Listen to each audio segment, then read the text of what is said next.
You are listening to the Norton Library podcast, where we explore classic works of literature and philosophy with the leading scholars of the Norton Library, a new series from W.W. Norton that introduces influential texts to a new generation of readers.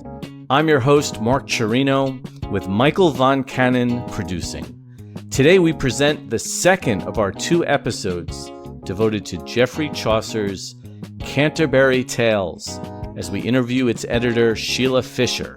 In part one, we discuss Chaucer and his world, the idea of courtly love, and we talked about the iconic Wife of Bath. In this second episode, we learn about Sheila's lifetime reading Chaucer, common challenges to understanding the Canterbury Tales, Sheila's Chaucer playlist, this work's contemporary relevance, and much more. Sheila Fisher is professor of English at Trinity College. She is the author of Chaucer's Poetic Alchemy, a study of value and its transformation in the Canterbury Tales. She also co-edited Seeking the Woman, in late medieval and Renaissance writing, essays in feminist contextual criticism. Sheila Fisher, welcome back to the Norton Library podcast. Thank you, Mark. It's really great to be back. Good to see you again. So I want to continue our discussion of Geoffrey Chaucer's The Canterbury Tales. And maybe we can start. Do you remember where you first encountered this work? Well, I first encountered it as part of in translation, as part of a junior year in high school English class. You know, it was like we read the general prologue and maybe a couple tales. But my first real encounter with it was 40 years ago this fall in Vernon Harwood's Chaucer class at Smith College. And it basically changed my life. I was looking for a major, and I was trying to decide between art history and maybe French or classics or English. And I really wanted to do English, but that looked like it'd be too easy. And then I hit Chaucer. And I loved translating. I mean, I loved reading in French. I loved translating Latin. And I hit the Middle English, and I thought, oh, wow, this gets to be, I can be an English major and I can translate, and it's old and I love old things. So I thought, hey, wow, this may be the matchmaker here. And then we got to the Miller's Tale, and we had just come off, the kind of beautiful, monumental, tragic, courtly love story of The Knight's Tale that was like everything you imagined the Middle Ages to be, knights, ladies, tournaments. And we slammed right into that world of the Miller's Tale, where, you've got the old husband, the young wife, the handsome boarder, and you know what's going to happen. And, people are sticking their butts out the window and farting at each other. I'm thinking, like, what universe is this stuff coming out of? I mean, it just blew my sense of the Middle Ages right out of the water. And even more importantly, I'm thinking, how do you have a literary work where there are these two radically different pieces back to back? And as I was, read through the Canterbury Tales that semester, I thought, and there are ways in which Chaucer many times just lets those contradictions sit with each other in a kind of equipoise and makes us ask, what do you do with these contradictions? What do you do with this collision? And I think probably as a 19-year-old, not that, you don't have this as, it was 50 years ago I encountered this. It's really something. It's not as if like 50 years later you don't have contradictions in yourself, but I think as a 19-year-old who was trying to figure out some things about my own life, where I wanted it to go, my own personality, second year in college, I thought this was really interesting. Sometimes you can just let the contradictions stand without having to figure them out. And then thinking back to your junior year in high school experience, I will speak on behalf of juniors in high school everywhere who didn't go on to become experts in this field. Did you experience frustration or anxiety at reading Chaucer's works as a junior in high school, or were you fascinated by this sort of different language and different world? I think charmed might be the word. I think at that point, as a high school English major, I was just much more involved with novels, like Victorian novels. And our high school English teacher, who was brilliant, had us write a general prologue to to what would be perhaps our Canterbury Tales, but using contemporary characters. So my parents were antique dealers and would often go to auctions, and I went to an auction with them and just sat and watched the people at the auction and made them my Canterbury pilgrims. So I don't remember how my, other students in my class reacted to him, but I never thought at that point that he would be one of the major influences on my life, but I thought he was charming. In your experience teaching this work and talking about it with people, what do you think is the most common misreading of the Canterbury Tales? I think the most common misreading, and even as in my introduction to the Norton Library, Canterbury Tales, I talk about the ways in which his characters are so vivid that if you went back to London, you might be able to see them.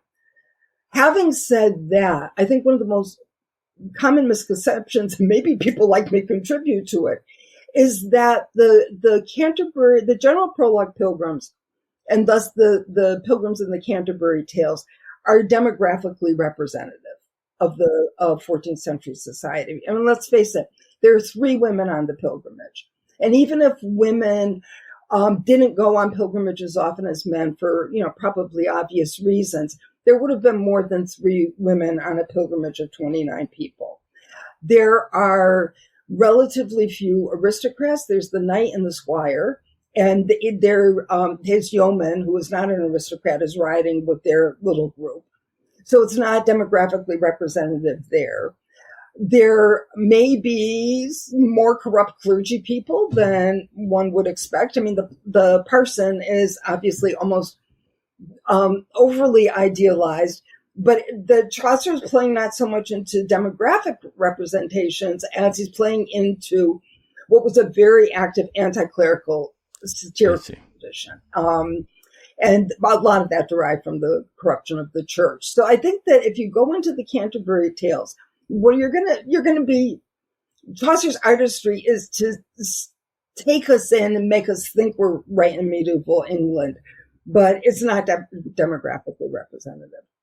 When you present this book to readers who might not be as well versed in the period and in the language, what are the challenges that new readers generally face with the Canterbury Tales? It's old. And so it's a different world. And it depends on the individual student's patience or the individual reader's patience. I mean, some people love being immersed in a different world, and some people just feel totally disoriented and aren't pleased with the experience. There's also the fact that it's poetry. I mean, with the exception of the few of the tales that are deliberately written in prose, this is narrative poetry, primarily iambic pentameter couplets, but also another verse form Chaucer invented, the rhyme royal stanza, which is more complicated, that you get in the Clerk's Tale and the Prioress's Tale. And people generally don't pick up narrative poetry to read on the beach. And so there's the patience with that. There's also the fact that there are aesthetic choices that medieval literature is very comfortable with that we might not be comfortable with. So, for example, in The Knight's Tale, when they're building Arcida's funeral pyre, they list every last kind of wood that goes into the funeral pyre, what the use is of that wood when it's not being part of a funeral pyre. In certain ways, it's very touching. It's got this kind of encyclopedic, inclusive range that the medieval imagination like. And that's a point where, modern readers can have their eyes glaze over. So I think that those are the challenges, and those are the challenges that you need to overcome. Sheila, in the entire Canterbury Tales, do you have a favorite line? Can I have two? Why not? Okay. With the first one, we're going to have to go back to the Middle English because there's always something lost in translation. But in the Miller's Portrait, he's described as a kind of hulking brute sort of guy. A lot of animal imagery. He's got a wart on his nose. He's got hairs growing out of it. You get the picture. But Chaucer has a line that is so brilliant in its use of sound to create an image of the miller. So Chaucer writes, he was short-shouldered, brood a thicker knarma. I mean, you can just think the sound there is perfect. And so I translated it. He was short-necked and broad, a thick-thewed thug. And I thought thick-thewed thug was kind of fun. I mean, I yes, for that one. The other one goes in a very different direction and comes from the wife of Bath in one of her introspective moments. And she's thinking about what the aging process is and how it can, not be easy. And then she says, but in any case, I have had the world as in me tima. I have had my world right in my time. And the kind of claiming of this female voice we know that aging is not for the timid, but I've had my world in my time is just a kind of really, it's simple, but it's just very powerful. So in what context does she say that? In some sort of a meditative summary of her life? Yes, she's thinking about aging, and she's thinking about how age poisons everything, and she's lost her beauty, she's lost her sexiness, but still, she says, it tickles her around the root of her heart that "I have had my world is in me tima." Poignant. That's a very poignant moment. Yeah. So a related question to a couple of these: how do you teach this work? What methods have you found to be particularly effective? What I like to do with my students, and this is if I'm teaching in Middle English in my upper level courses, and if I am teaching it in translation in my introductory and intermediate courses, is I like to do a deep immersion. I mean, I give them background. We'll start out with contextualization, but I never have like lectures for the first two classes or whatever. And what I like to do is have them kind of dive in and see how far they can get towards the deep end. And what I also try to do, since they're afraid of the work, it can be very intimidating. They don't know the world this comes from. And I make it clear that you don't have to even know what the Middle Ages are to do well in the course. What I then have them do is think about asking the same questions of the Canterbury Tales as a work of literature that they would ask of more contemporary works of literature. And let's face it, we're the children of the novel. I mean, I don't know how many student papers I've read about poems, plays, whatever, where they say, and in this novel, because that's what literature I almost said it myself, yes. We do that. And so I will say this is narrative literature. It just happens to be written in poetry. That's what they did then. With some exceptions. So treat it as literature. And if you think that this is confusion or there's a passage that's confusing, it may very well be that it is. That because Chaucer is a master of ambiguity and elusiveness. And as you were, had pointed out, I think in our first episode, there are all these layerings. There's stories within stories, and that creates a greater field for ambiguity and elusiveness right there. So students have to be comfortable with that level of ambiguity. Interesting. Yeah. And also mine it the way they would mine ambiguity in a contemporary novel. Sheila, anybody who knows anything about the Norton Library podcast knows that we are shameless in our quest for headline making moments. Mm-hmm. So we are wondering if you have something controversial to say about the Canterbury Tales, or a hot take that you could introduce to this interview? I'm not sure how controversial this is, but it may depose one of the myths about Chaucer, and I'm not the first to depose this myth. Stephanie Trigg and Thomas Prendergast has just come out with a great short book called 30 Great Myths About Chaucer, and this is the first one. Their first great myth is Chaucer is the father of English literature. And, my take on that is Chaucer is the father of English poetry, amounts to the same thing.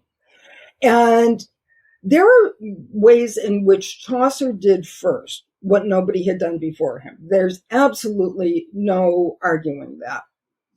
I mean, that you could, but I don't think you can. But there was a whole tradition of poetry, both in the 14th century, let alone in Old English poetry, that was really amazingly beautiful and sophisticated work.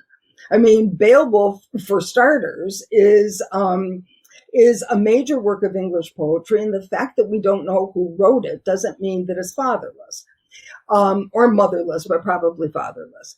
There's a beautiful tradition of elegiac Old English poems that are complex and insightful and really psychologically rich, let alone the works of the Gawain-poet in the 14th century, whose name we don't know, or William Langland. So to sort of set up Chaucer as the father of English poetry becomes problematic. I mean, as Trigg and Prendergast point out in their book, we kind of have to ask ourselves why we want to do that. I mean, where is a good end for us to make that investment? Because if we can look to the beginning of a canonical English literary tradition, then, does that give us some sense of security as we, scroll through, over the centuries as literature progresses? Over the last 600 plus years, how has the Canterbury Tales been repurposed or represented in other art forms, other media for contemporary audiences? Yeah. Have there been adaptations that you would either recommend or not recommend? I think, as I say in my introduction, one of the things that got me going on translating the Canterbury Tales was wondering, there were all of these, in around 2000, a little bit later, these wonderful movies of classic British stuff. I mean, Shakespeare all over the place, Austen all over the place. And I'm thinking, why aren't there good adaptations of Chaucer? I mean, there's the 1972 Pasolini movie, which I hope I'm not stepping on any toes. I was not crazy about. I showed it in class once, and they had a black and white tablecloth that went from one tale to another. And so we spent more time find the tablecloth. And I thought it's sensationalistic and cheesy, but that's just me. There was a musical I saw in college that was very, very silly and fun, but I don't think it had any longevity to it. And then the BBC did, and it was fun. And I haven't gone back to revisit it, but it was a mini series in 2003 that took a handful of tales and updated them into modern British settings. And then there's that famous movie, The Knight's Tale, that has nothing to do with Canterbury Tales. Do you think the tales lend themselves to cinematic adaptation?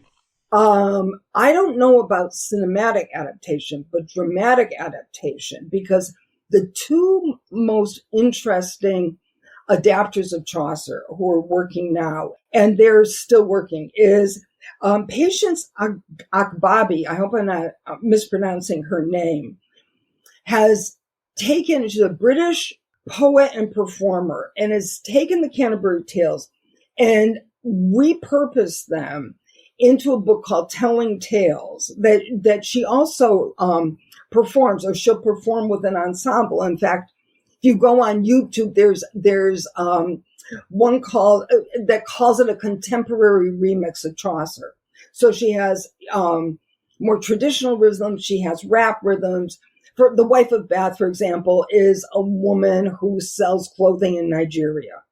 And, so I saw in 2014 at a conference in Iceland, I saw a performance of one of these tales, and it was just really, really interesting.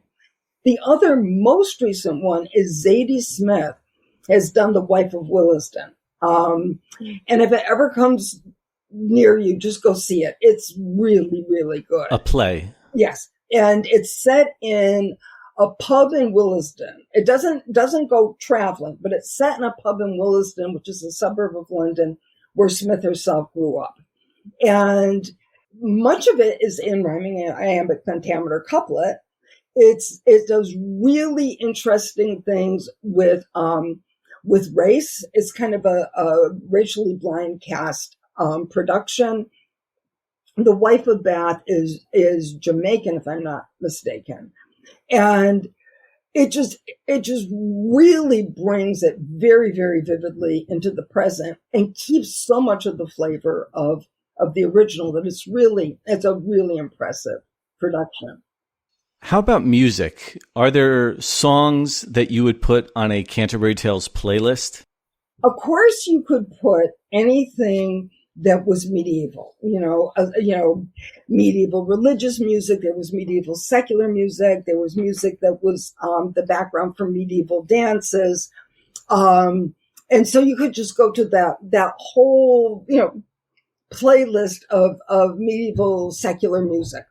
But if you ask somebody like me a question like that, it just erases from my head every bit of music I ever heard in my life. I don't know. It was just so I asked my daughter, who has exactly the opposite. I mean, okay. She has playlists like, so we had a really good text exchange last weekend. And so if you wanted a playlist that would take on the idea of pilgrimage itself, you could either do Talking Heads, We're on the Road to Nowhere, or you could do the Beatles' Long and Winding Road. You could have Scarborough Fair's kind of background music to anything. The Wife of Bath could be Girls Just Want to Have Fun, or it could be Beatles' Money Can't Buy Me Love. You could have for the Nun's Priest Tale, which is taken all kinds of jabs at the prioress who thinks she's so pretty. You could have something like You're So Vain, because, of course, the prioress thinks everything's about her. And then maybe, in a sweeter vein, for the Knight's Tale, you could have that wonderful, old American standard, When I Fall in Love. That is fantastic, Sheila. Those are great selections. To take us back for 1 second to medieval music, or what would have passed for contemporary music in Chaucer's time, what would that have been like? What would have been the instrumentation? Who would have played that music? Right. Well, you could have court performers who were very well trained, and you would have instruments. Some are just like nothing that we have today, but some are the precursors for our modern instruments. Like the jetterne is like a guitar, or you have a lute. And there were harps, and so, or little hand harps, or like little dulcimers.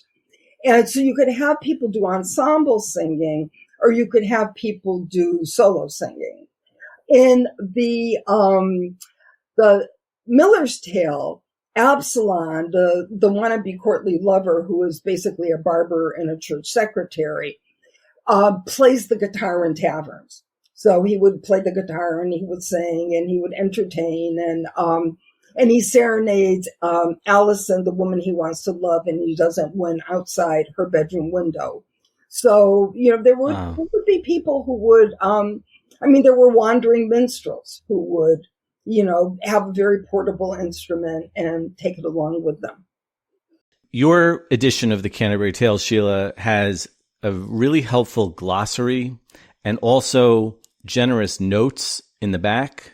And of all the notes, there's one that I wanted to touch on with you, if you wouldn't mind expanding on. So this note is to line 17 of the general prologue, and you refer to something that I think we did not talk about in the first episode or this episode, And that is the phrase, the holy, blessed martyr. And could you tell us a little bit about how you explain that in the notes and what that means for the entire work? The Canterbury Pilgrims, this is not just being repetitious, the Canterbury Pilgrims are going off to Canterbury. And they're going off to Canterbury to visit the shrine of Thomas Becket, who was murdered by the henchmen of Henry II on December 29th, 1170. Thomas Becket was a good friend of Henry II's. Henry II fast-tracked him into the Archbishop of Canterbury's seat because he thought that he could exert some influence over the church, because there's perennial tension between the church and the crown. Thomas, to Henry's chagrin, took his job seriously. He wasn't just, a kind of a put-up bishop. Once he got there, he took it seriously. And it's reputed that Henry said to some knights who were close to them, "Who will rid me of this miserable priest?" That may or may not be true. And so these knights went, they murdered him viciously in the cathedral. And that then gave England what it really had not had so strongly before, which was a homegrown pilgrimage site. I mean, there were, Jerusalem was a major pilgrimage site, Rome, Santiago de Compostela. But if British pilgrims wanted someplace where they wouldn't have to cross a body of water, this was where they would go. And so it basically launched a kind of it's not that it single-handedly launched an English pilgrimage trend, but it also made it just so much easier for people to travel. And by the time Chaucer wrote the Canterbury Tales, the church, and this was throughout Europe, was kind of discouraging pilgrimages because they were becoming like our equivalent of tour travel or cruise travel. And people were going for all the wrong reasons. That's what I really want to pick up on, is because we've used in both of these episodes, we've used the word pilgrim and pilgrimage quite frequently. The wife of Bath has been to Jerusalem 3 times. When we think of pilgrim, there's a religious association to it, but is there also a secular or even a psychological aspect to pilgrimage where the external journey is symbolic of some kind of an internal journey, whether it is religious or whether it is personal development or maturation? Right.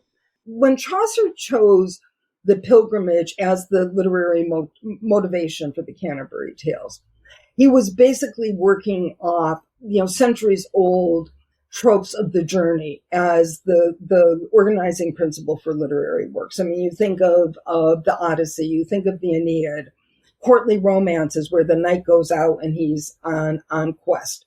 So Chaucer was adapting it really cannily to both a quest that is interior, but also a journey that's exterior, that could be located in the vivid contemporary reality of his own time.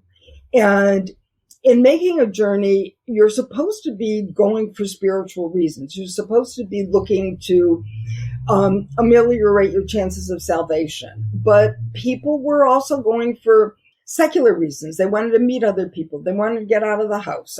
They wanted a little bit of adventure, for all the reasons that people travel. And so on that level, certainly when one is going on a spiritual quest, there's a psychological aspect to it. But if you're going on what's supposed to be a spiritual quest for your own, personal secular reasons, there sure is a psychological aspect to that too. And I think Chaucer was aware of the ways in which it could, exist on these multiple levels. Sheila, one final thing for this episode. I am also wondering about the contemporary relevance to the Canterbury Tales. In other words, as you're looking around our society today or the world, what is going on in our time, if there's something that connects us back to the Canterbury Tales that makes the text live on. There are these larger overarching themes that I think one can find. I mean, and probably for obvious reasons that one can find in literature across the centuries, the place of the self within society, the place of the individual within a whole, systems of oppression, systems of exclusion, how to be able to read the world and its obfuscating surfaces in any kind of empowering way, or how can you become deluded yourself? I mean, all of these themes. The other thing that makes Chaucer relevant is, and I hope this doesn't sound tautological, but what makes Chaucer relevant is the relevance we can find in him. So, for example, this is a rich enough text that certainly at the beginning of second wave feminism, there was just ample room to move around for feminist readers of all kinds of inclinations. And so you can get, people find themselves feminist readers who radically disagree about the wife of Bath. Queer studies has found a really important place within the Canterbury Tales because of the ways in which Chaucer can question gender, but also when you get the gender fluidity in a character like the Pardoner. There are ways in which critical race theory is finding its place. And so, it's relevant because it's a rich enough work to support contemporary exploration. Sheila Fisher, thank you so much for joining us on the Norton Library podcast to discuss Geoffrey Chaucer's The Canterbury Tales. Thanks, Sheila. Thank you so much. I really enjoyed it. The Norton Library edition of The Canterbury Tales, translated and abridged by Sheila Fisher, is available now in paperback and ebook. Check out the links in the description to this episode for ordering options and more information about the Norton Library, including the full catalog of titles.